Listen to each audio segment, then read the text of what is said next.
Hi students.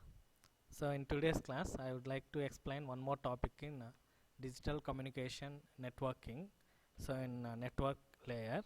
So already we seen already the functions of network layer and different types of routing techniques and also different type of channelizations and different type of conjunction control algorithms. So what is a conjunction control and what are the methods we have to use for open loop conjunction and the closed loop conjunction, and also different algorithms used for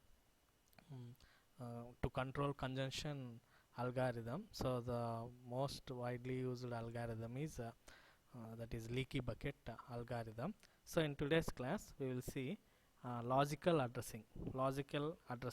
So in this logical addressing, so we have that is nothing but this logical addressing. We have two type of addressing, that is internet protocols. So in logical addressing we are using internet protocols. So the we for logical addressing, so we'll use two types of IP addresses. Those are nothing but IPv4, that is internet protocol version 4, and the internet protocol version 6. Internet protocol version 6. So these are two protocols will be used uh, in IPv4 addresses. So in this what is IPv4 addressing is, so an IPv4 address is a 32-bit address that uniquely and universally defines the connection of a device. So that in IPv4 version we have 32-bit address, so that is uniquely or universally defines the connection of a device. So that that is the meaning of for example a computer or a router to the internet.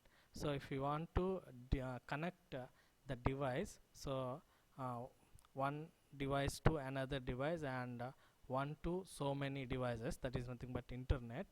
So we have to define or connect that specific system to the either it may be a computer, that device may be a computer or a router or a switching device. So that device to the internet, so that will be connect with help of the addressing methods, that is IPv4 internet protocol version 4 addressing method. So is a 32-bit address, so a unique address, and that is universally defines the connection of a device to the internet. So here the two devices on the internet can never have the same address at a same time. So please remember here we have to note one point, that is so if you are connecting that IPv4 addressing with the two devices or two more devices, so at those devices will be connected to the internet, so that those devices can never have the same address at the same time. So those doesn't have the same address at the same time. And the Wi-Fi IP this addressing method will follows the remaining steps, that is we have to remember these notations and the address space. So the IPv4 addresses are unique and universal. So an IPv4 address is a 32-bit long. So the address space of IPv4 is 2 power 32. So the length or the size of the address is 32 bits, and the address space, so how many notations, that is either that address space may we can defined in terms of binary notation or in terms of dotted decimal notation. So in this addressing method we have 2 power 32 address space. That means um, that may have four above 4 lakh address spaces in this addressing method So in this IPv4 we have important terms in IPv4. Those are nothing but first one is address space. So it is a total number of addresses used by the protocol. So what is the meaning of address space is so these are the total number of addresses, that is from whatever we are mentioned, for example 32 bit, so we have 0 to 31 addresses will be have. That means 2 power 32 means, so that indicates the size of the how many address locations we are using in the protocol. And what is meant by binary notation means, so in this IPv4 protocol, the numeric number is displayed as a binary number for understanding the system purposes. So binary notation is nothing but, so in this whatever the numeric number, for example 4 or 8, so that number will be either it may be 16 or 18, so that numeric number will be displayed as a binary number for understanding the system purposes. So we have the system operations will be uh, indicated within the system by using the binary numbers. So next one, dotted decimal notation. What is the meaning of dotted decimal notation is, so it is used to make IPv4 more compact and easier to read. So that decimal notation is used to make that will be used to make IPv4 so more compact and easier to read the notations. So next one, what is meant by hexadecimal notation is, so each decimal digit is equivalent 4 bits. So this means the total 32 bit addresses has 8 hexadecimal digits. So we have a decimal digit, so that decimal digit will be equivalent to the 4 bits of binary.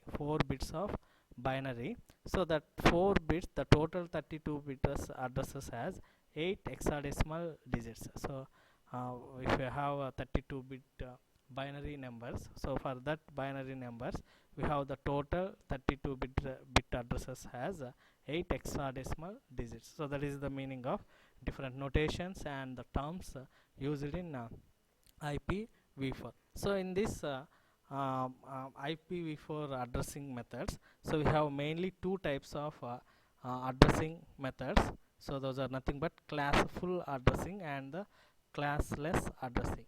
So in this whatever we seen, that is IPv4 address are unique and universal, and this address has 32 bits long. So these will be used, we have to define these terms in two ways. Those are nothing but classful addressing, and another one is classless addressing. Classful addressing and the classless, these are the types of IPv4 addressing methods, classful and the classless. And how we have different addressing, that is with a different IP address, that is 127.255.255.255, and another one is 191.255.255. So we have every device has this type of IP addresses. So that may have that network may have 8 bits, or if we have B network, so that may increase class B type, so that may have 16 bits, and that may increases. That means based on whenever we changing this addressing bits or the size of the that addressing bits will changes, and the type of the network is also changes, and the number of bits also changes in these addressing methods. So next we'll see what is classful addressing and classless addressing. So in this classless addressing method, so we'll use so in this scheme there are no classes, but the addresses are still granted in blocks. So whatever we are using, so in this we have to we doesn't use any type of class. That means we don't use class A, class C, class B, class in classless addressing methods. So in this we have to use the address blocks. So it allows us to use variable length subnet mask, so also it is also known as VLSM. So in short form it is known as VLSM. So VLSM is nothing but variable length variable length subnet mask, and the second one is different subnet mask used in same network, and the third one is, so in this there is no boundary on host id and the network id. So in classless addressing, so it is also known as CIDR, in short form CIDR, that is classless interdomain routing. Interdomain routing. So in this there is no default subnet mask in classless routing. So we don't have the subnet mask in the same network. So in this there is no boundary on host ID and the network ID. So in this classless addressing, when an entity, it may be a small or large, so it needs to be connected to the internet, and it is granted a block of addresses. So the size of the block, that is the number of addresses, varies based on the nature and size of the entity. So the internet authorities impose three restrictions on classless address blocks. So those are so the addresses in block must be contiguous, one after another, and the second one is the number of addresses in block must be power of 2. That means 1, 2, 4, 8. So the first addresses must be evenly divisible by the number of addresses, divisible by the number of addresses, and it will allows uh, to use variable length subnet mask. So that will be, that is in short form it is also known as VLSM, variable length subnet mask, and the second one is a different subnet mask used in same network in classless addressing. So and this in classless addressing, so there is no boundary on host ID and the network ID, and the classless addressing also known as CIDR, classless interdomain routing, and there is no default subnet mask in classless routing. So for example, for this one is mainly it will be used in broader gateway protocol, that is in short form call it as BGP. So that is border gateway protocol. So in this border gateway protocol we have to use this type of classless addressing methods, classless addressing methods. So next, the use of IPv4 address is, so mainly it will be used in two formats. One is the subnetting and the supernetting. So the subnetting will be divide a large address blocks, large address block into smaller groups, and it uses flexible networks masking. And the supernetting is nothing but, so it will be exhausted class A and B address space, and it has the huge demand for class B address space, and it combines several continuous address spaces into larger single address space. So these are the uses of IPv4 addressing methods. And we have IPv4 header, IPv4 headers, header format, and the classes and blocks of interneting. So in with this classful addressing, that each class is divided into a fixed number of blocks, with each block having a fixed size, as that will be shown in this diagram. That is, we have class A and the class B and the class C. So it consists of it may have class A, class B, and the class C, class D. And so in class A we have number of blocks is 128 blocks, and for the block size is so we have 16 lakhs 7,216 the size of that class A, and the class A will be used in unicast application.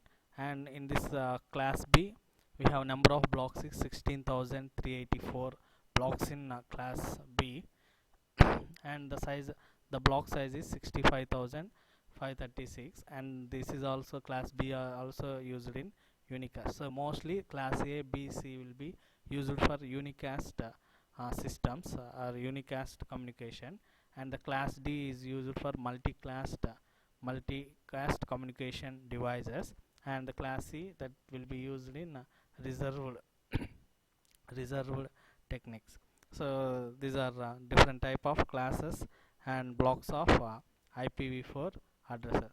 So the structure of IPv4 address is so it comes mainly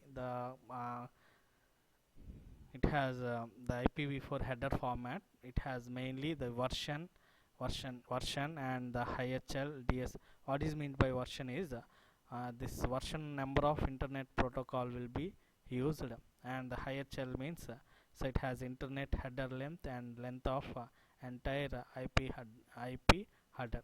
So the full form of IHL is internet header length, and it also consists DSCP, that is the full form of DSCP is differentiated services code point. So this is type of service. It defines the level of service a packet receives in the network, and it also has ECN. So the full form of ECN is explicit congestion notification. It carries information about the congestion seat in the root, and total length, the length of entire IP packet, so that indicates including IP header and IP payload. Next one, identification. So if IP packet is fragmented during the transmission, so all the fragments contain same identification number to identify original IP packet they belong to. So next one, flags. So these flags are required by the network resources. So if IP packet is too large to handle, so these flags tells if they can be fragmented or not. So in this 3-bit flag, so the most significant also always set to 0. So in this flag register, whatever if we are that will consist 3-bit flag, so the MSB is always set to 0.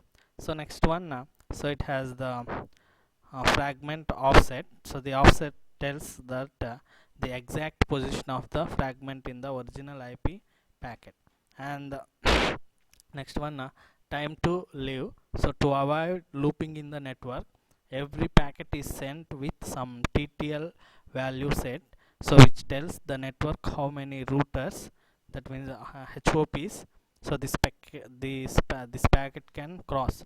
So at each HOP, its value is decremented by 1, and when the value reaches 0, so the packet is discarded. So the protocol, so it tells the network layer at the destination host to which protocol this packet belongs to, the next level protocol. For example, the protocol number of 1, that is CMP, so that is differential services code point is 1. So under transmission control protocol, so it has 6, the value for TCP is 6, and the UDP user defined protocol, so that is for 17. So next one, header and header checksum. So this field is used to keep checksum value to entire header, so which is then used to check if the packet is received error free. So source address, 32-bit address of the sender or source of the packet. Next one, destination address. So it 32-bit bit address of the receiver or destination of the packet. So these also have some of the options. So this option field, which is used if the value of IHL is greater than 5. So these options may contain values for options such as security, record route, and the timestamp. So for those operations, we have to use option. So mainly the 32-bit number of contiguous ones followed by continuous zeros. So it will help to find the network ID and the host ID. Network ID and the host ID. So this is the IPv4 header format. So we have mainly we we have the identification and the flags and protocol and header checksum, source address and the destination address. So that will do the entire internet protocol procedure method. So this is about classless and the classful addressing methods. So in classful addressing, so the address space is divided into 5 classes. So that is class A, class B, class C, class D, class E. So based on the binary notation and the dotted decimal notation, so we have to find the class of any address. So in case of the binary, so the class A is equal to 0, and class B, for class B, so first 2 bits are 1 0. For class C, first 2 bits are 1 and the 0. For class D, first 3 bits are 1 and 0, and class E, uh, 4 ones, we have 4 1. So when we see these 4 ones in the first byte or bit, so we will tell that is a binary notation. So in case of dotted decimal, so the first byte may includes from 0 to 127 if class A, class B is 128 to 191, if class C, that may have 192 to 223, and class D 224 to 239, class C 240 to 255. So by observing these uh, notations, are these bits are bytes in the starting bit or byte, so we can say the class of any address, so this is about IPv4 addresses. So next we have LANs, that is virtual LANs. So in this, that virtual LANs can be seen as analogous to a group of end stations. So it is on multiple physical LAN segments that are not constrained by their physical location and can communicate as if they were on common LAN. So the big wins, that means the broadcast traffic is limited to the VLAN, that is virtual LAN. So for example, it can consider a big network across an entire campus on one switch, there would be too much broadcast traffic. So to reduce that, so we go for virtual LANs. That virtual can be assigned and managed dynamically without physical limitations. So virtual LANs or virtual local area network can be used to balance bandwidth allotment for group. That means, so as we can roughly define a virtual local network as a local area network configured by software, not by physical wiring. So this below figure that we should show a switch. So this whatever you are seeing this diagram, so it will shows a switch LAN in an engineering film in which 9 stations are grouped into 3 LANs that are connected by a switch. So the first 3 engineers work together as first group, and the next 2 engineers work together as second group, and the last 4 engineers work together as a third group. So the LAN is configured to allow this arrangement. So what would happen if the administration needed to move engineers from their group? So first of all, the LAN configuration would need to be changed. So and the second one, the network technician must rewire that configuration. So in a switch LAN, that will changes in the work group, that is meaning of physical changes in the network configuration. So the same thing will be that switch LAN divided into virtual LANs, so that from switch to backbone of a network, that is V switch switch A and switch B. So we have a different type of switching networks. So in this method, so the whole idea of the VLAN technology is divided into a LAN into logical instead of physical segments. A LAN can be divided into several logical LANs called VLANs. So each VLAN is a work group in the organization. If a person moves from one group to another, there is no need to change the physical configuration. So the group membership in VLANs is defined by software, not hardware. So any station can be logically moved to another VLAN. So all members belonging to a VLAN can receive broadcast messages sent to the particular VLAN. So this VLAN technology even allows the grouping of station connected to different switches in a VLAN. So this figure shows uh, uh, mainly the backbone of local area network with two switches and three VLANs. So the stations from switch A and B belongs to each virtual LAN. So we have different terms. So in this virtual LANs, so those are nothing but port-based VLANs, layer 1, layer 1V, and the membership. So these port-based VLANs use the physical port address to form the groups for the VLAN. So it is the logical to connect computers that are physically close together on the LAN into ports that are physically close together on the switch, and to assign these ports that are physically close together into the same virtual LANs. So this is the approach used in traditional LAN design and the physical location. So this will determines the local area network, but it is not always most effective approach. So this port based VLANs, we have port 1, port 2, port 3, and the port 4, port 5, port 6. That port 1 will be connected to VLAN 1, and the port 2 is also connected to VLAN 1, and port 3 will connected to VLAN 2. So by following that procedure, we have to connect the port based VLANs, and we have MAC based VLANs, layer 2 VLANs. So we have two types of address assignments. So this MAC address is known as the medium access control addressing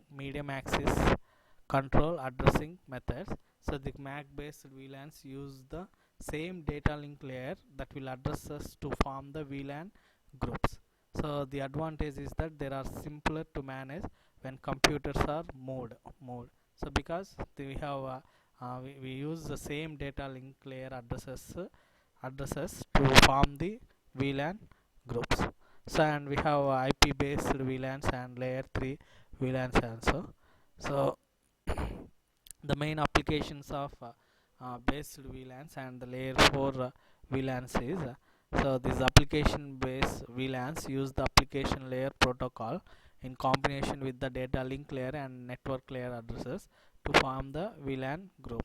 So it is very precise allocation of network capacity.